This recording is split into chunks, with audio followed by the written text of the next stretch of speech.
Como me presentaron, mi nombre es Leandro Pomás, yo soy médico veterinario, resido en la ciudad de Santa Fe, esto es en el centro del país, de Argentina.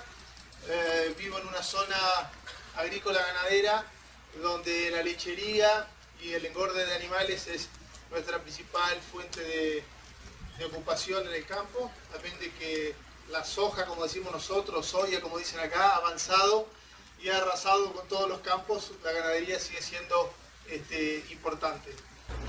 También le agradezco a SEAL, nuestro distribuidor aquí en Centroamérica.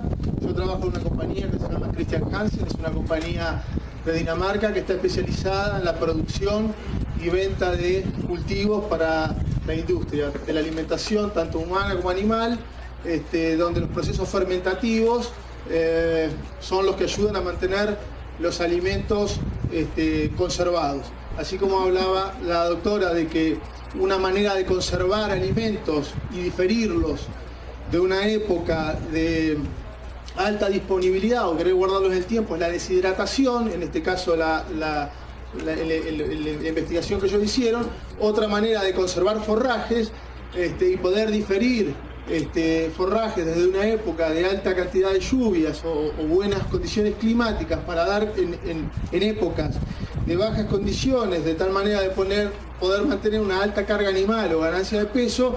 Para eso existen los silajes, que es el tema en el que trabajo. ¿Qué tiene que ver un silaje con un yogur, donde también trabajamos, o con un queso, o con un salami, como hablábamos hoy?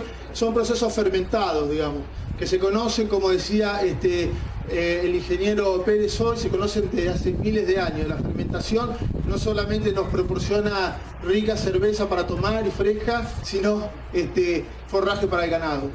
Yo lo que voy a intentar hacer, a pedido de la gente de ASIAL, es ver cómo podemos evaluar este silaje a campo o desde el campo hacia el laboratorio.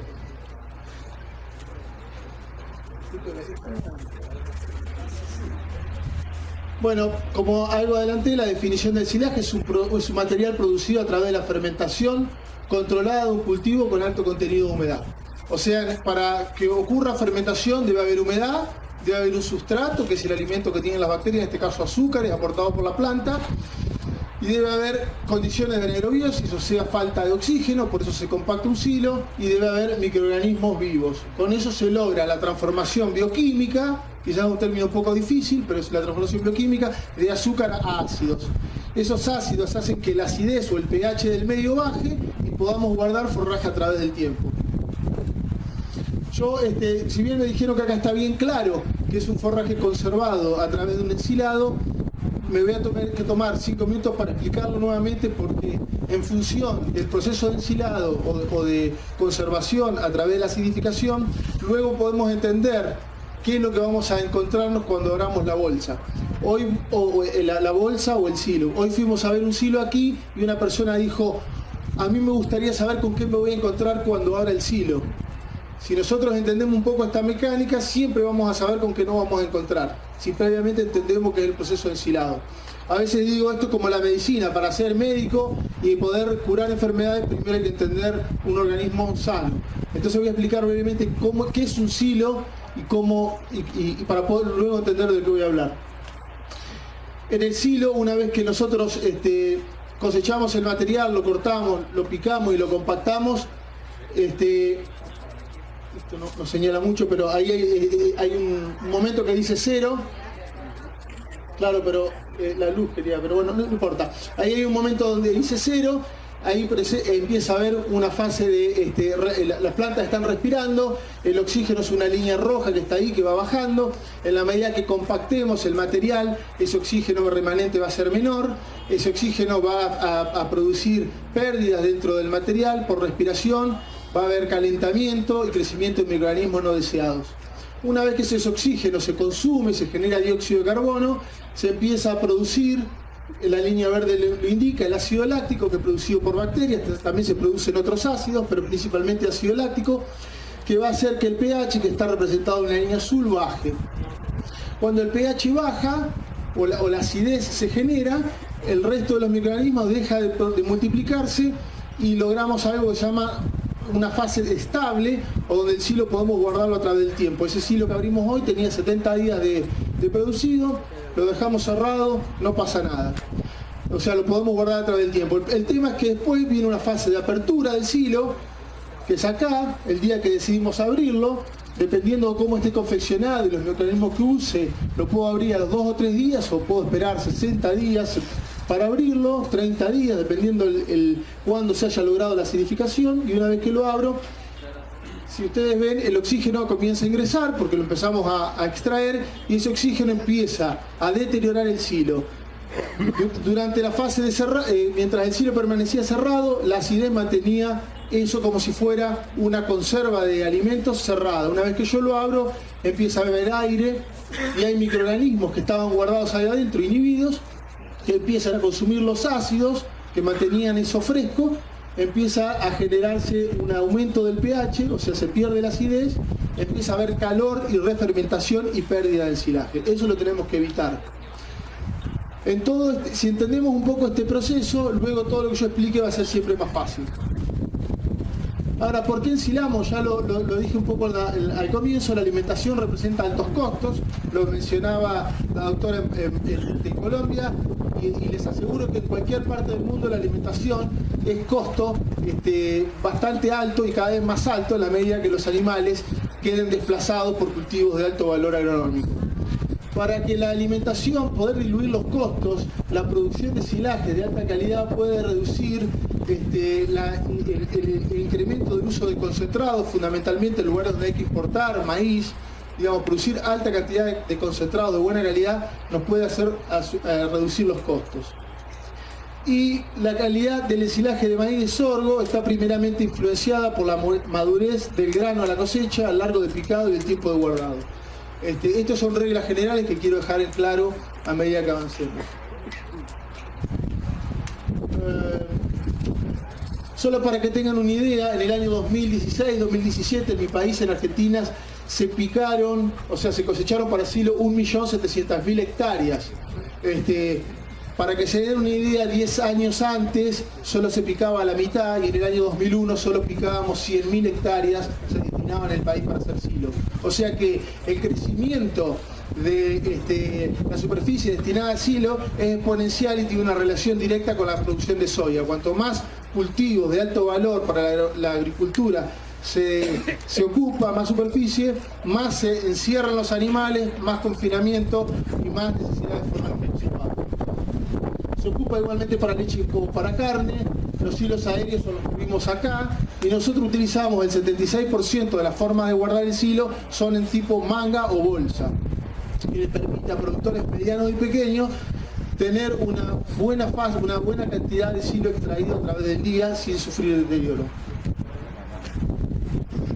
Lo dijimos un poco, vamos para el otro lado. Perdón. Bueno, ¿qué podemos evaluar a campo, digamos, de un ensilaje? Indudablemente la materia seca, que voy a explicar de qué se trata.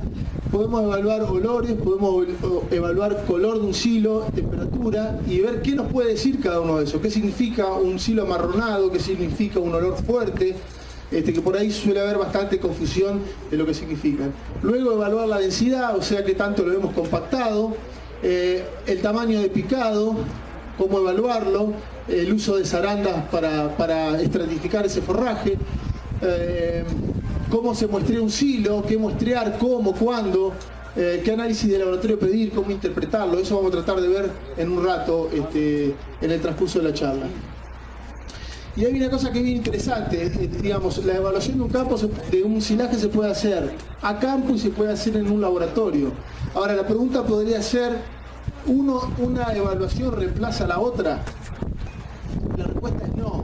Nosotros en el campo tenemos cosas que evaluar que son importantes de un silo y en el laboratorio tenemos otras cosas que evaluar, son análisis de tipo complementario. En el campo, ¿qué podemos evaluar? Bueno, primero tenemos respuestas inmediatas y económicas, o sea, podemos rápidamente tener una idea de lo que hemos logrado, pero necesitamos herramientas que son de utilidad para poder evaluar ese silo. Una de ellas, y esto no es para cualquier, digamos, no es necesario que un productor lo tenga, pero sí un técnico que nos asesora, probablemente con la ayuda de un pHímetro, que es algo simple que puede tener, y un termómetro podemos empezar a evaluar un silo. Entonces podemos usar pHímetros, termómetros, densímetros, que lo voy a mostrar también, separador de partículas, que son zarandas, que también voy a mostrar, y vasos para evaluar el procesado de los granos. Y en el laboratorio, a diferencia del laboratorio, digamos, podemos tener datos cuantitativos y cualitativos, como los que mostró la doctora, ya de la calidad nutricional de ese silaje. También podemos evaluar datos de digestibilidad, o sea, qué tan digestible es lo que tenemos, la fermentación, qué tal hemos conservado ese silaje, qué tal trabajó el inoculante que utilizamos. Podemos evaluar los microorganismos que lo deterioran y la presencia de micotoxinas. Nosotros para de alguna manera ofrecer un servicio diferente al productor, lo que desarrollamos en Chr. Hansen es un servicio de auditoría de silaje. ¿En qué consiste eso? En establecer una metodología simple y rápida de aproximadamente 45 minutos, mediante la cual podemos tener una evaluación objetiva y rápida del silaje. ¿Qué significa objetiva? No decir, y para mí está bueno este silo, para mí tiene un buen olor, sino poder describir punto por punto las cosas más importantes que tuvimos en la confección, las cosas que hicimos bien y las cosas que podemos mejorar. Por otro lado, es una herramienta que nos permite determinar la variabilidad que existe en los parámetros de manejo de los hilos para cada uno de los países donde trabajamos, y se pueden generar datos que contribuyan significativamente a la toma de decisiones. Con este sistema de auditoría hemos mejorado mucho la calidad de los silajes donde le hemos aplicado. ¿Qué evaluamos? El diseño de un silo. Hoy cuando estábamos allá hablábamos del diseño del silo, que es la forma que tiene que tener un silo. No voy a explicar exactamente cada uno de los detalles, porque para hablar de diseño de silo tenemos una mañana completa, para hablar de tamaño y lo mismo, etc. Pero sí podemos evaluar cuál es el diseño del silo, que va a tener una estricta responsabilidad en la estructura y en la compactación de todo el silo, el tamaño, que va a tener que guardar una relación directa con la cantidad de animales que tenemos que alimentar. No es lo mismo alimentar 5 vacas que alimentar 1000, o sea, en función de eso vamos a definir un tamaño, y lo vamos a poder evaluar si está correcto o no en función de la cantidad de animales. La presencia de escurrimientos o de lixiviados, que vemos bastante acá. Cómo se maneja la cara del silo, si es un manejo adecuado para evitar la oxigenación. Cómo se maneja la superficie del silo, si se retira la cubierta, si no. Cuál es el estado de esa cubierta, o sea, el plástico que utilizamos. Qué tipo de plástico utilizamos, que a veces vemos una necesidad o una de las carencias más importantes que he visto en mis visitas aquí, el tipo de plástico que se utiliza. ¿Cuál es el color del silo? La presencia de granos enteros, o sea, la falta de procesado de granos, la presencia de hongos, la materia seca del silo, la densidad. Todo esto lo podemos evaluar y ponerlo en una planilla que podemos dejarle al productor de tal manera de que le quede como referencia para poder mejorar.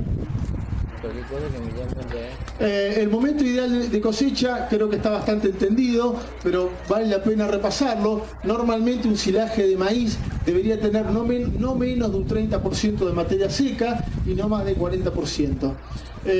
Siempre que estemos por debajo vamos a tener una mala fermentación, o una fermentación de tipo butírica y de tipo acética, que va a comprometer los kilos finales logrados por producción de dióxido de carbono, y vamos a tener lixiviación con pérdida de carbohidratos solubles, minerales, proteína, etc. Y siempre que hagamos un silo con más de 40% de materia seca, vamos a tener daño por temperatura, que se genera por una baja compactación de ese silo, vamos a tener hongos, vamos a tener una digestibilidad baja del almidón y una vida corta en el comedero. Todo esto lo vamos a poder evaluar a campo y poder prever lo que nos va a pasar si lo hacemos muy seco o lo hacemos húmedo. Vamos a verlo en los colores, en los olores, etc. Por otro lado, yo sé que se hace mucho silo de pasto, y también entiendo que es bastante difícil por la época lluviosa, pero nunca deberíamos hacer un silo de pasto con menos de 35% de materia seca, nunca. Siempre vamos a tener problemas, ya sea de lixiviación o de fermentación de tipo butírica. Y nunca con más de un 45-50%. Eso sería la situación ideal. Por supuesto que cuando estoy haciendo algo más seco, lo voy a tener que compactar mejor que cuando lo estoy haciendo más húmedo. Bueno, el momento ideal de cosecha lo voy a mencionar porque hoy estábamos hablando de que el silo que estaba aquí se había cosechado un poco tarde. ¿Qué significa un poco tarde, un poco pasado? Bueno, probablemente que vamos a tener una menos cantidad de proteína, probablemente más cantidad de fibra o menos cantidad de almidón, dependiendo el ensilaje. Pero una cosa que quiero dejar claro, que una cosa es el momento de cosecha, por la calidad y cantidad de nutrientes que tengo, y otra cosa es la humedad con lo que lo guardo. Lo que se puede hacer cuando quiero tener alta calidad es cortar, presecar o premarchitar en la medida de lo posible para quitar agua y lograr la materia seca adecuada para una correcta fermentación. El momento ideal de cosecha para el maíz probablemente es conocido. En el campo se utiliza mucho lo que se llama línea de leche, que es esta línea que está acá. A medida que el grano se va completando, la madurez del grano, esta línea se va corriendo. En la medida que tengamos un tercio, un medio del grano completo, ya sería la situación ideal. Esto en determinadas condiciones de cosecha puede ser confuso y es una medida subjetiva, la cual debería ser utilizada con cuidado. La mejor manera para saber el momento ideal de cosecha es la materia seca. Yo sé que en algunos campos o en general es difícil de medirla, sobre todo la primera vez. Una vez que se logra aprender la técnica es algo muy simple, pero la materia seca debería ser debería ser el aliado nuestro para determinar cuál es el momento de corte, para lograr un silo de calidad. No solo por eso, sino porque la materia, digamos, todo lo que no es materia seca es agua. Y el agua no alimenta al ganado, digamos. O sea, no es lo mismo este silo que está acá en el patio, que tiene un 20% de materia seca, ahí hay 2.000 kilos, o sea que tenemos 400 kilos de alimento. ¿Se entiende la ecuación? Tengo 2.000 kilos, por el 20% de materia seca tengo 400 kilos. Si ese forraje tuviera 40% de materia seca, tendríamos bastante más que alimento. O sea, no tengamos nunca en cuenta el forraje tal cual cuando hablamos de silo, porque la cantidad de agua es muy variable. Y yo, para un ejemplo que a veces doy en las lecherías de Argentina, pongo, si un día X, una vaca come 25 kilos de silo por 28% de materia seca, por un 40% de federe está comiendo 2,87 kilos de federe. Si el día 2, por el contrario, el silo tiene más materia seca, que es una versión que suele darse, va a comer 3,85 kilos, o sea, come bastante más fibra, el llenado va a ser antes. O por el contrario, cuando es al revés, el día que coman menos cantidad de fibra, la vaca puede tener acidosis. Vamos a decir, ¿cómo? Si yo no varié nada en la alimentación. Bueno, lo que varió es la materia seca, que es la variable más importante. Entonces, bueno, esto ya lo mencionamos. ¿Cómo se puede medir? Con un horno microondas, que hoy cada vez, en cualquier país cada vez salen más baratos. Incluso en Argentina lo pueden comprar hasta en 24 cuotas. Supongo que acá no debe ser muy diferente. O sea, tener un microondas hoy no es una limitante. Podemos tener un horno microondas o elementos más específicos, como puede ser un coaster, que se tiene que comprar, un vortex dry, que es para secar, un secado forzado por calor. Pero si tengo un microondas y peso un recipiente, en este caso 500 gramos, pongo 100 gramos de forraje, lo seco 4 minutos, luego lo pongo 4 minutos más y voy mirando el forraje en el microondas. Una vez que veo que eso se va deshidratando, lo voy pesando. Una vez que llego a un peso constante, en este caso 35 gramos, perdí todo el agua, significa que la materia seca es del 35%. Es bien simple. Bueno, Juan José acá está preparado para hacerlo en cualquier establecimiento donde lo pidan. Otra cosa que es interesante medir, que se puede evaluar a campo, es el proceso de acidificación, que se mide con un pHímetro. El pHímetro va a medir la acidez lograda. Cada material debe tener una acidez específica. Para el caso de... bueno, acá no se nota la foto, la tomamos ayer. Este es un silaje que tenía 4,4 de pH con un 20% de materia seca, lo cual había logrado una buena acidificación. Pero bueno, para cada cultivo hay un valor de pH esperado. Si es un silaje de maíz o de sorgo, menos de 4, ojalá 3,8 de pH logrado. Y para un silaje de pastura, entre 4,2 y 4,4 sería algo lógico esperado. Otra cosa que podemos evaluar es entrenar un poco, así como mucha gente es catadora de vino y se va haciendo el hábito de entender los distintos tipos de vino, cosa que no es mi experiencia, pero también uno puede entender, y aquí trajimos algunas muestras de silo para ir pasando, entrenar un poco el olfato para entender cuál es el verdadero olor del silo. Me ha pasado, y me pasa constantemente a través de los lugares donde viajo, donde hay gente que utiliza un inóculo de silo, huele el silo y dice, esto no funcionó porque no tiene olor a nada. Y entonces yo digo, fantástico, si ustedes están sintiendo olor a nada o un olor muy suave, es porque el inoculante funcionó. Están a veces acostumbrados a oler un silo fuerte, con olor acético, olor butírico, que no es el olor que deseamos. Cuando sentimos esos olores, son síntomas de grandes pérdidas de kilogramos de materia seca, como dióxido de carbono. Entonces, el ácido láctico, que es el ácido deseado, que está arriba, es un indicador de una rápida caída de pH y que hay inhibición de microorganismos indeseables. Este es lo buscado. El ácido acético está asociado a pérdidas por gases y a una disminución que puede haber del consumo de parte de los animales, pero tener una pequeña cantidad, que nosotros tenemos un producto que lo genera, esa pequeña cantidad de ácido, que se llama el Lactobacillus buchneri, mejora la estabilidad aeróbica, que significa que a la hora de extraerlo no se va a calentar. Luego el ácido butírico, que es el ácido que se logra en forrajes muy húmedos, con alta cantidad de proteína, contaminación con tierra, que no es para nada deseado. Ahí en la bolsa hay una que tiene un poco de olor butírico, propio de contaminación con tierra. Y luego el olor amoníaco, que es asociado a la degradación de proteínas. Y luego podemos sentir un poco al olor a esa proteína que sufrió calentamiento y deterioro. Un forraje amarronado generalmente va a tener un olor atabacado más fuerte. Podemos rápidamente repasar esto. El olor al ácido láctico, como lo detecto, es un olor muy suave. Es un silo que prácticamente no huele, que cuando lo dejo de tocar me siento el olor en las manos y ya prácticamente no tengo olor.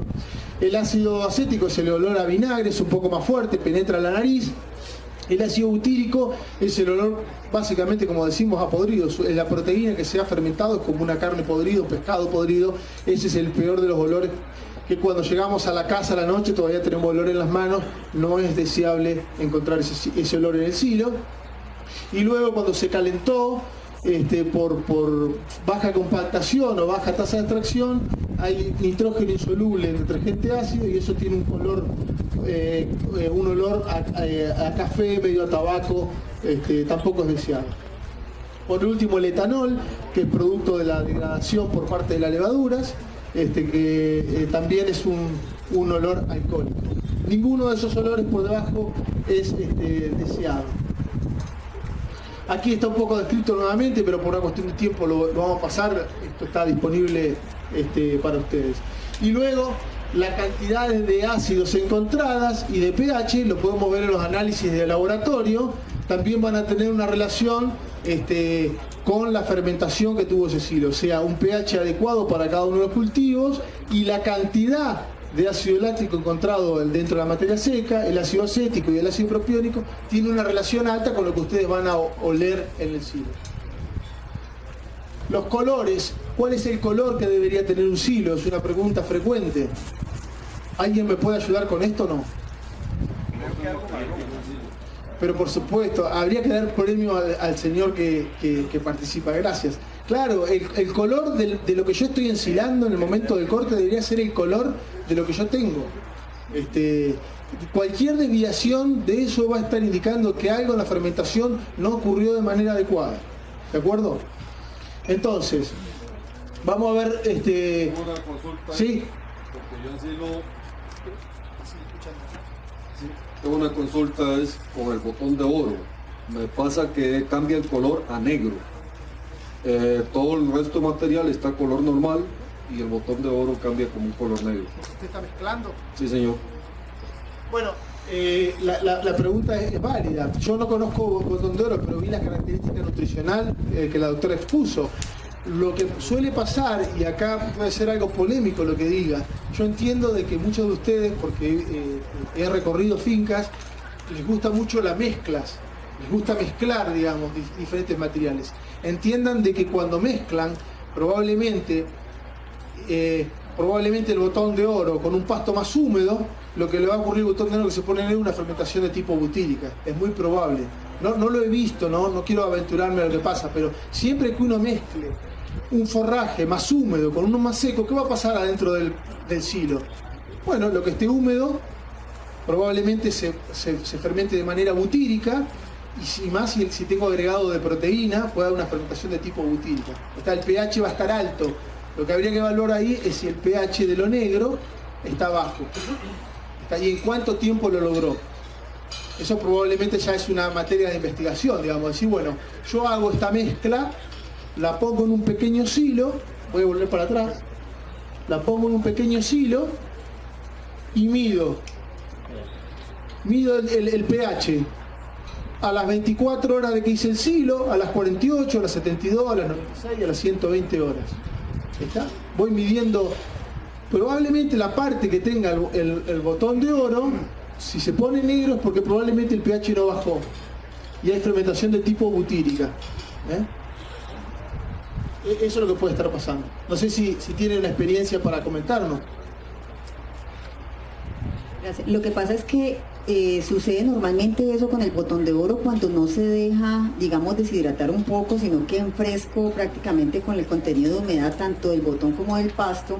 Entonces el del pasto generalmente empieza a exudar y eso lo que hace es la fermentación butírica. Pero cuando lo dejamos orear un tiempo para poder incrementar el contenido de materia seca, realmente lo que usted mencionaba, cuando son forrajes pues pasto sobre todo, hay que tratar de trabajar con un 35% al menos de materia seca, mientras que si usted está cortando un forraje fresco, en el caso del pasto quicuyo, nosotros tenemos 13% de materia seca, en el caso del botón de oro tenemos 16%, todos los dos están por debajo del 35%, tenemos que tratar de deshidratar un poco para poder obtener más materia seca para ensillar. Gracias por el aporte. Claro, totalmente, digamos. Este es el caso de una alfalfa, pasa lo mismo que un botón de oro, tiene alta cantidad de proteína, o sea, las proteínas hacen un efecto tamponante, como quien dice un bicarbonato, que es lo contrario de la acidez, y en ese momento, o sea, ese tipo de cultivos, si no los acidifico rápidamente, y para colmo cuando están muy húmedos o la humedad es un predisponente, aparece una bacteria que se llama Clostridio, que fermenta los azúcares, los transforma en ácido butírico. Eso se pone todo negro, hay un olor fuerte. Es bastante difícil homogeneizar dos materiales diferentes con la misma materia seca para tener una fermentación homogénea. Esa es lo que pasa. Entonces se pasa como acá. Esto es una alfalfa que tiene 5,2 de pH.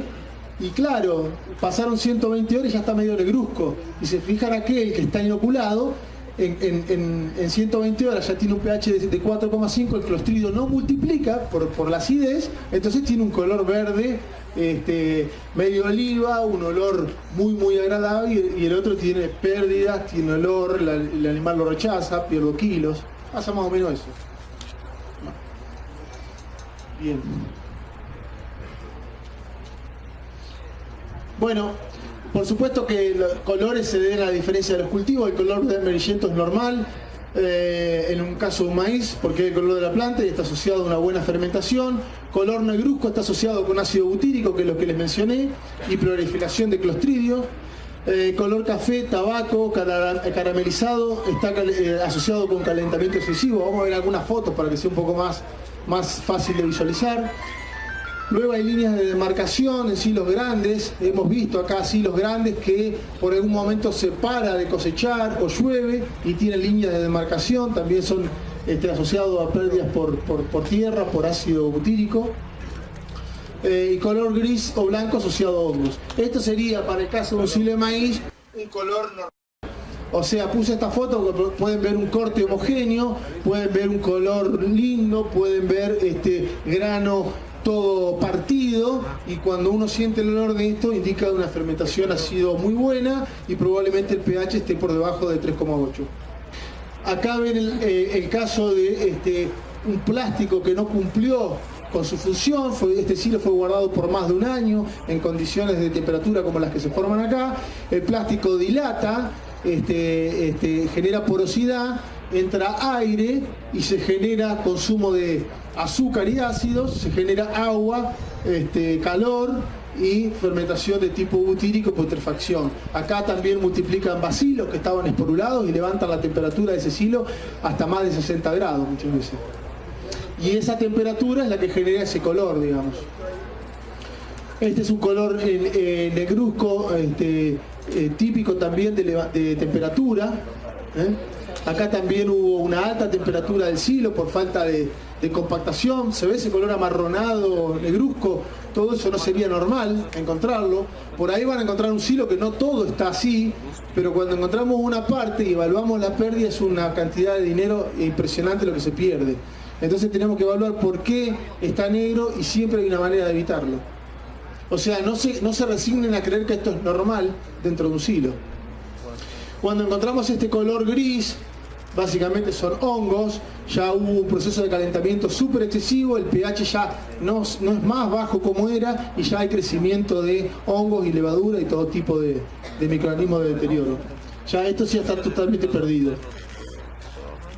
Color amarronado, propio de falta de compactación, lo mismo.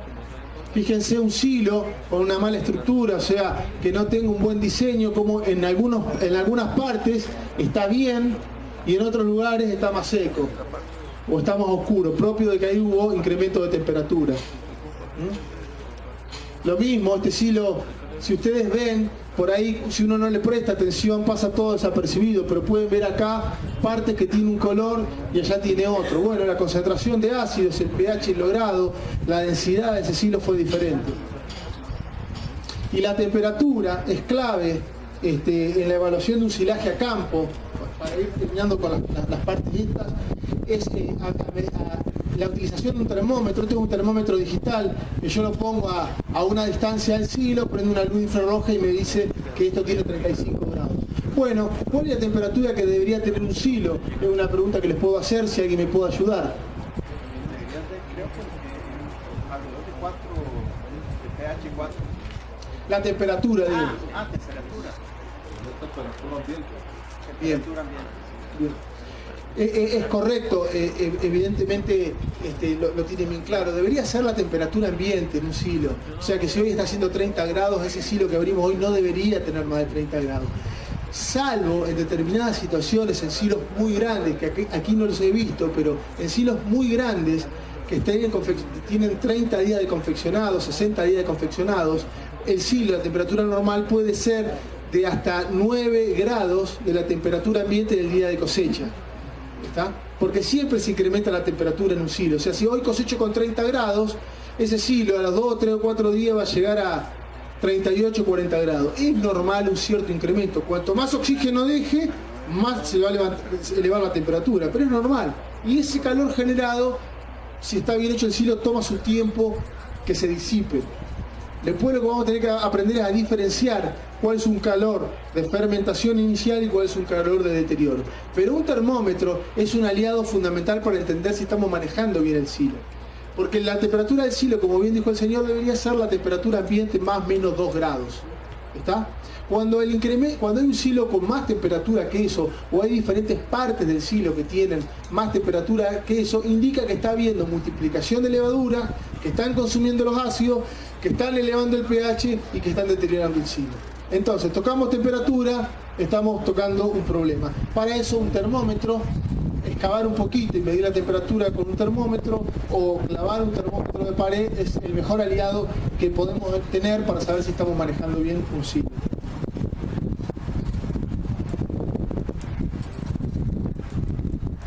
Bueno, ya un poco lo adelanté. ¿Qué hacen las levaduras cuando abro el silo? Una vez que yo estoy consumiendo ese silo, las levaduras consumen el ácido láctico, o sea, se lo comen, lo transforman en agua, dióxido de carbono y calor.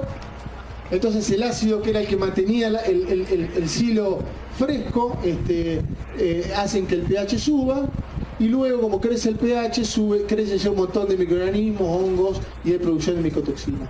Todo esto puedo medirlo con temperatura. Este proceso de deterioro se llama deterioro aeróbico y es el enemigo número 1 de un silo normal con una baja tasa de extracción, o un silo con una mala compactación o con problemas, o que sea confeccionado un poco seco. Es el enemigo número 1 en climas templados a cálidos. Entonces, como les dije, voy midiendo temperatura. Por ejemplo, en este caso 26 grados. ¿Qué temperatura va a tener esa parte con hongos? Ya baja. ¿Por qué baja? Y porque ya todos los azúcares y todos los ácidos ya se consumieron, digamos. Ya ahí ya no queda nada de silo, queda puro material deteriorado. Ahora, a medida que voy midiendo la temperatura, voy midiendo 18, estoy midiendo 37 grados. Entonces esa variación de 18 a 37 me está indicando de que hay parte del silo que está teniendo un problema. Ahí ya está en 20 grados el mismo silo, ya creció una colonia de hongos. Ya donde mido el pH en esto, siempre termómetro y pH me van indicando el deterioro de un silo.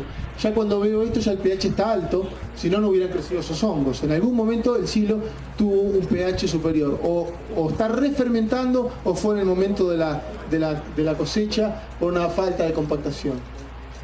32 grados, fíjense, este es un silo de sorgo, 32 grados en una parte, 36 en otra. ¿Qué indica eso? 4 grados de calentamiento, deterioro, pérdida de kilos de materia seca, o sea, pérdida de rentabilidad. Diferentes situaciones, todo quemado. Fíjense este silo, como ahí está todo en el costado, está todo lleno de hongos. Todas estas situaciones que probablemente ustedes puedan verlas están indicando malas fermentaciones y pérdidas.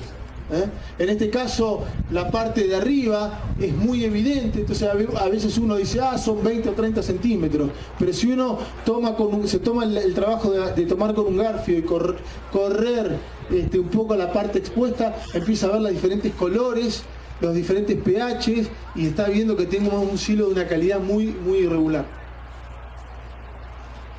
Lo mismo ahí.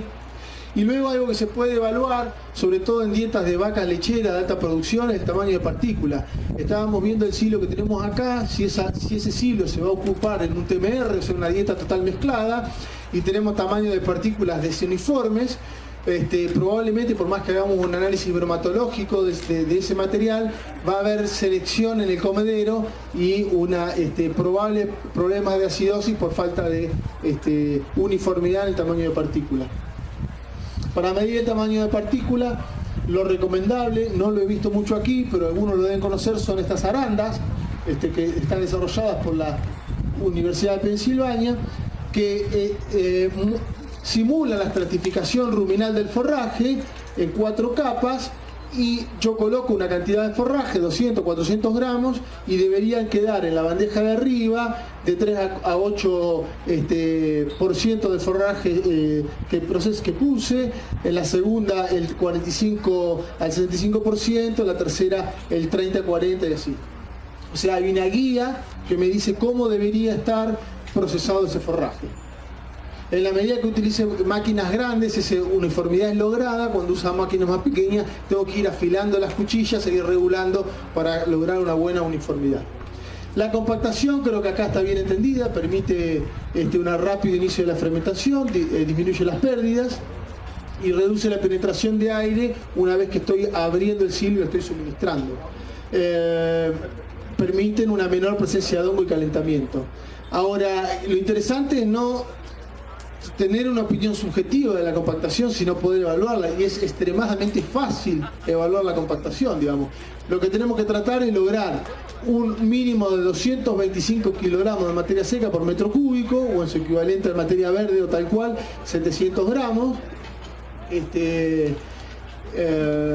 Y para evaluarlo, vamos a hablar de cómo se compacta un silo, pero sí existen este tipo de dispositivos que se pueden conseguir en el mercado, o ASEAL los puede ayudar, donde colocamos un sacabocados que tiene una cantidad, un volumen conocido, hacemos peso sobre volumen y hacemos la densidad.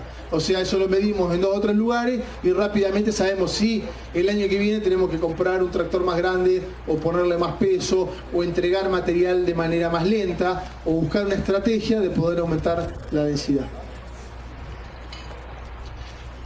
Las densidades bajas están asociadas a mayor cantidad de pérdidas de materia seca, eso es bien conocido. O sea que si tengo una densidad de 160 kilos por kilogramos de silo por metro cúbico, voy a tener una pérdida del 20% del material aproximadamente, y cuando tengo una alta densidad lo puedo bajar a un 13%.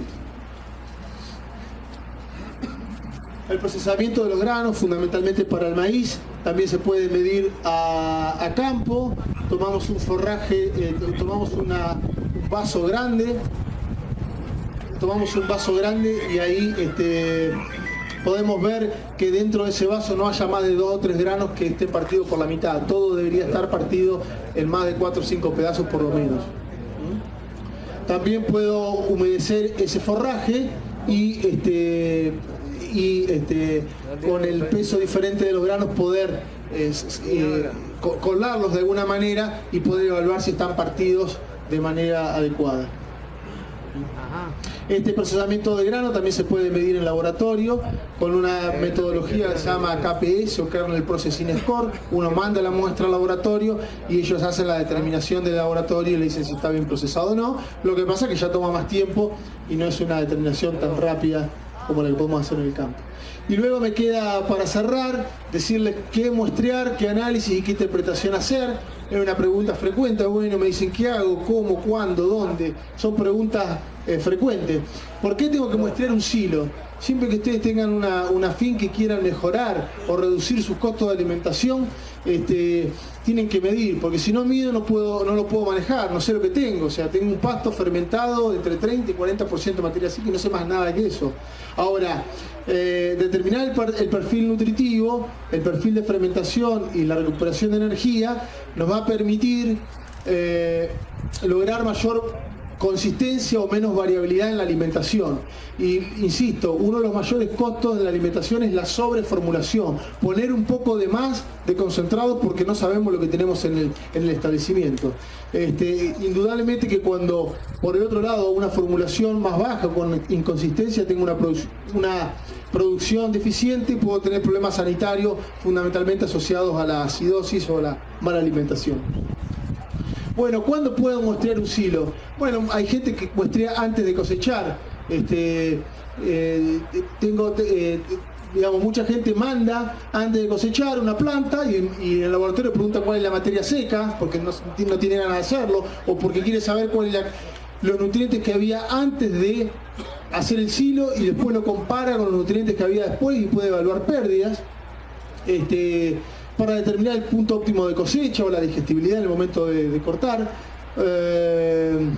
Y post-ensilado siempre me dicen, bueno, ¿y cuándo hago el análisis? ¿Mañana lo hago un agujero? No, yo en realidad si no lo voy a utilizar lo dejo cerrado al silo, no lo toco hasta que no lo tenga que usar, no tiene sentido intentar abrirlo, salvo como en algunos casos en Argentina que tienen 100 o 200 bolsas de 200 toneladas y le hacen un agujero para clasificarlas en establecimientos grandes y poder asignar los mejores forrajes a las vacas de alta producción y a las recrías y categorías de menor requerimiento los de menor calidad. Bueno, si tengo una bolsa que aplica para el caso de Argentina que se usa mucho a lo largo, puedo hacer un tajo o en la cara.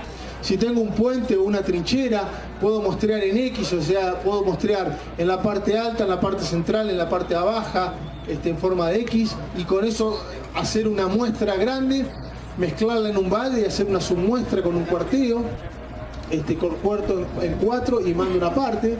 Diferentes maneras de muestrear.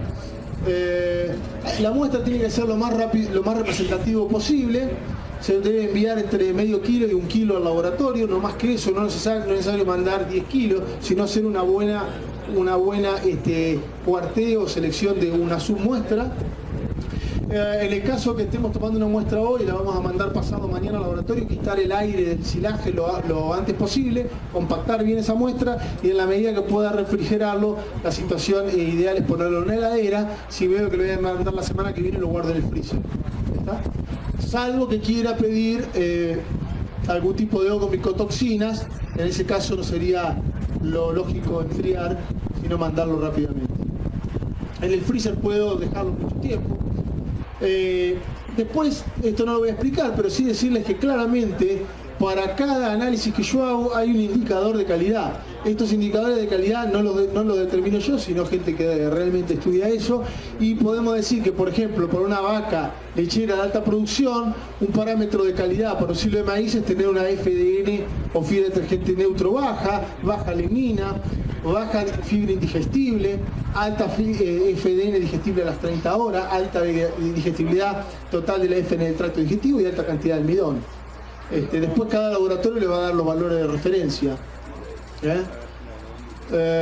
Nosotros, por ejemplo, para el caso en Argentina, hicimos el año pasado esto, de un N de muestras, dijimos, bueno, estos son los valores promedio encontrados, este es el mínimo y este es el máximo, y ahí podemos evaluar nuestra muestra, qué tan bien hecha está con respecto a las otras, o cuánto podemos mejorar. Lo mismo para silaje de sorgo o para cualquier silo que ustedes decidan medir acá.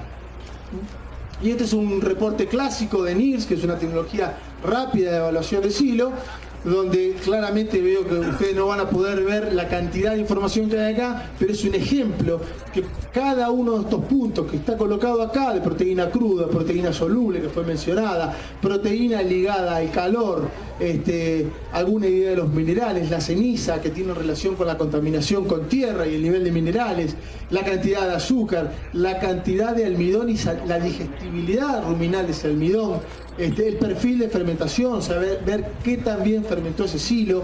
Hoy, con este tipo de análisis de laboratorio que están presentes, incluso lo he visto en algunos establecimientos de acá, podemos hacer un screening o una tomografía completa de ese silo para cada parámetro de calidad poder ser evaluado, y en general, en las columnas de al lado, los laboratorios lo que entregan es cuál es el valor promedio de los últimos 60 días para ese material en particular. O sea, esto es un silo de maíz, te dice tu valor, el promedio de los últimos 60 días de todos los silos analizados por ese laboratorio y el promedio de los últimos 4 años. Entonces uno puede tener, ya como cuando uno va al médico y se saca un análisis de sangre y dice valor normal, lo que uno quiere encontrar es todo valor normal. Bueno, esto es lo mismo.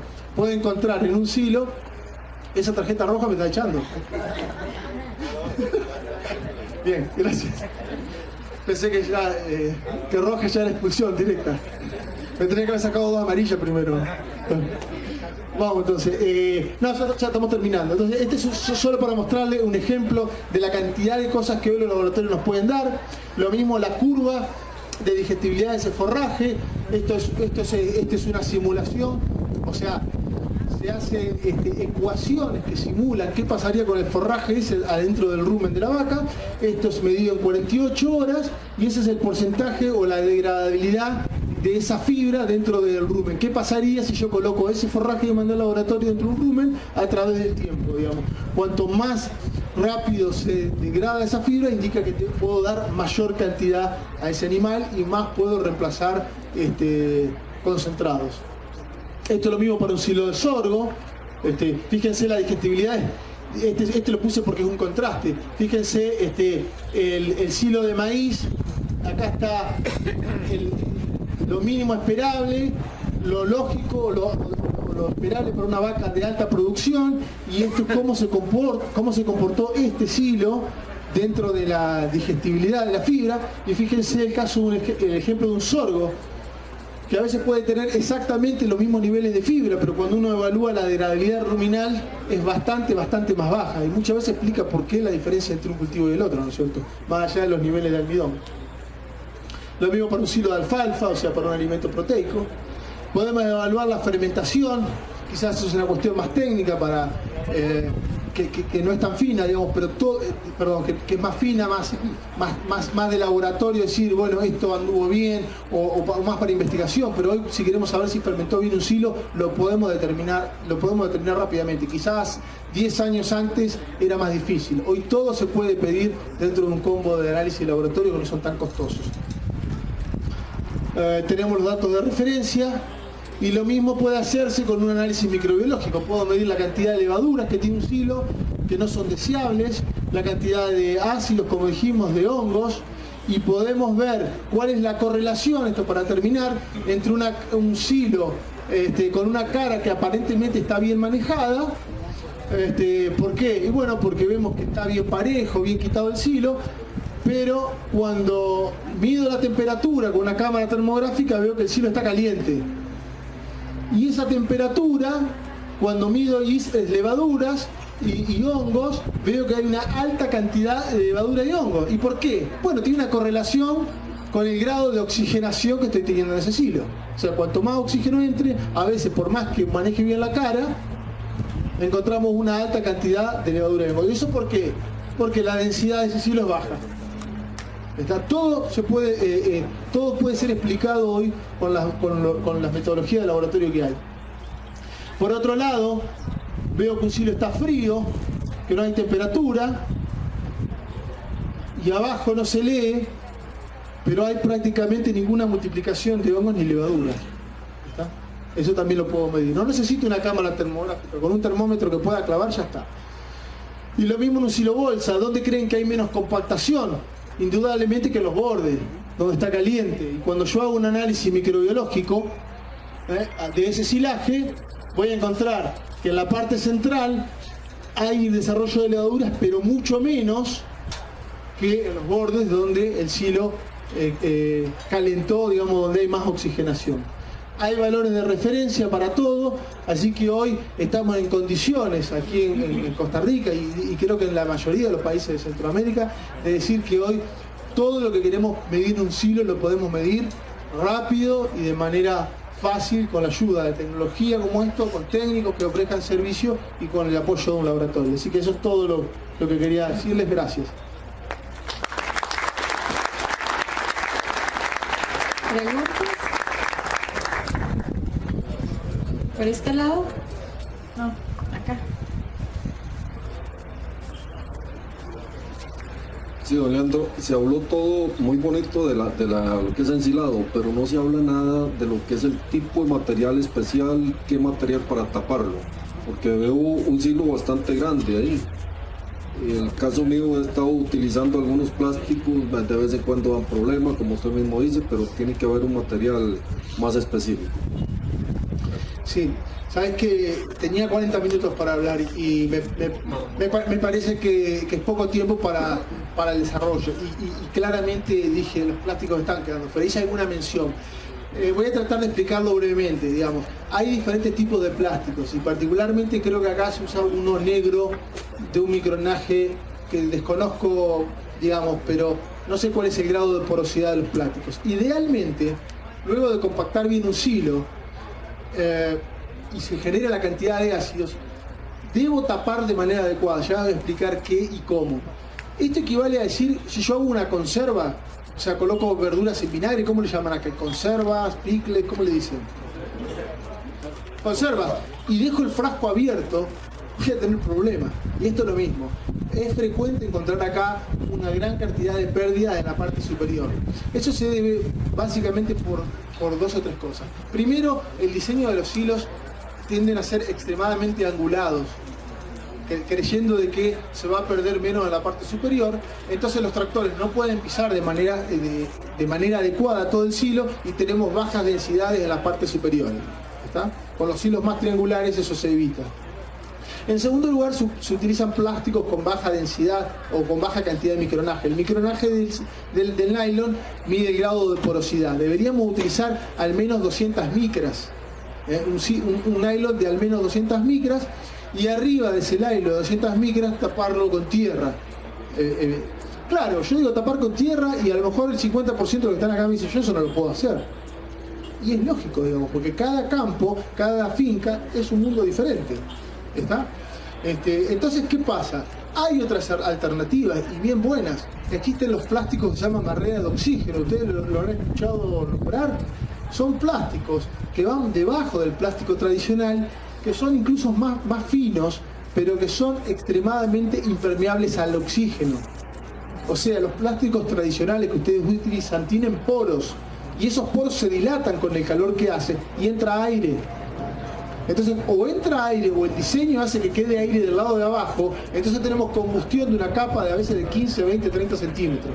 Para evitar eso, insisto, un plástico idealmente blanco por fuera y negro por dentro como la piel del cebú para proteger el calor y bien compacto arriba, porque si el nylon flamea como está flameando esta tela acá, hace de fuelle y siempre voy a tener combustión. Entonces uno dice, se frustra uno, dice, yo gasto en plástico y sin embargo tengo capa negra. Lo que tengo que hacer es evitar este flameado y para que no flamee tengo que colocar una cantidad de neumáticos enorme, como ustedes lo pudieron haber visto los que viajan afuera, en otros países, una cantidad de neumáticos enorme, colocarle tierra o algo que haga peso, pero este movimiento que está haciendo esta tela es la que veo que hacen en los campos los plásticos. Mientras eso pase, vamos a tener problemas. ¿Está? O sea, insisto, más de 200 micras, si no tengo 200 micras, al menos un plástico de barrera de oxígeno por debajo. Creo que Asial tiene uno, lo pueden mostrar ahí en el stand. Va, barrera de oxígeno abajo, el plástico convencional arriba y arriba algo para que eso no flamee. ¿Una pregunta más? Lo que sí les puedo decir que es lograble no tener pérdida en la parte superior. Acá hay un silo pequeño hecho, ustedes lo pueden ver, no tuvo pérdida. Buenas. Doctor, bueno, nada más como para reforzarle la consulta al compañero. Resulta ser que por la experiencia con el uso de fosfina, para la fosfina en tratamiento de plaga en grano almacenado, pues se ha visto la necesidad de un plástico que la fosfina no lo pase, ¿verdad? Entonces es muy difícil, el plástico negro famoso salinero, pues se cuesta mucho encontrar el que se vende aquí en Costa Rica, cuesta mucho encontrar ese micronaje de 200 que usted indica. Sin embargo, el plástico para techo de invernadero es lo que más se asemeja a esa necesidad que tenemos. Existen en Costa Rica lonas específicas para uso en fosfina de 18 por 18 metros, ¿verdad? Que ahí sí no le entra, o sea, ya vienen certificadas y ahí sí que no le entran ni le sale nada. Eso es como para decirle al compañero el detalle. Y lo otro, la consulta para vos, es que, por ejemplo, dentro de la planificación que hacemos para el cálculo del silo, ¿cuánto me va a durar ese silo? Como usted lo acaba de ilustrar, cuando usted abre todo el proceso, el ensilado, pues se va a estar expuesto al oxígeno, por ejemplo. Y si yo tengo una programación de una cantidad de forraje para 2 meses, 3 meses, por ejemplo, en función al periodo seco de mi localidad, ¿cómo puedo hacer yo para disminuir esa pérdida, por ejemplo, Si tengo supongamos que el periodo seco va a ser de 3 meses, o sea, 90 días. Dependiendo de la estructura del silo, yo debería sacar, al menos extraer, diría no menos de 40 centímetros por día. ¿Está? Entonces yo tendría, supongamos, medio metro. Entonces mi silo debería tener, vamos a hablar de un solo silo, ¿de acuerdo? Para que ustedes me entiendan. Un silo de 45 metros de largo, no más que eso. De tal y con el ancho suficiente. Yo normalmente lo que hacemos son talleres para menos cantidad de gente explicando cómo dimensionar un silo. Pero solo te quiero dar una idea. Vos ya sabés el alto que va a tener tu silo. Ese alto del silo, ¿quién te va a determinar cuál va a ser la altura de tu silo? ¿Cómo determina la altura de un silo? Normalmente debería ser la altura que el implemento que yo tengo en el campo para sacar silo me permite extraer. ¿Se entiende? Si yo tengo una pala que llega a esta altura, ¿por qué voy a hacer un silo de 4 metros si no voy a poder bajar? ¿Está? Entonces, la altura del silo está determinada por el implemento que tienes para extraer. La fase de avance está dada por al menos 40 centímetros por día para que no se deteriore el silo, ¿de acuerdo? Para que no se caliente. Entonces tengo 40 centímetros, supongamos por 2 metros de alto, y la densidad es de 700 kilos por metro cúbico. Lo que hay que hacer es una ecuación para saber cuánto va a ser el ancho de tu silo y en función de eso dimensionarlo. Después lo podemos ver en el stand, cada caso en particular, pero tenemos incluso una fórmula simple, de tal manera que ustedes puedan decir, bueno, tengo tanta cantidad de animales, normalmente doy 10 kilos por día, tengo que avanzar 40 centímetros por día, el alto es esto, bueno, el ancho debería ser tal. Por otro lado, los aditivos, cada vez son más especializados, los aditivos microbianos, y hay aditivos en el mercado, que permiten mucho el retraso del deterioro porque son inhibidores de levaduras. Yo les dije, el iniciador de todo esto, el que inicia todo el proceso de deterioro es la levadura. Entonces hay aditivos que se colocan en el momento de la confección que generan ácidos como el acético que los mantienen inhibidos por más tiempo. Entonces si por algún motivo tu tasa de extracción baja, tu silo no se calienta de cualquier manera. ¿Está? Bueno, muchísimas gracias. Se acabó el espacio de preguntas.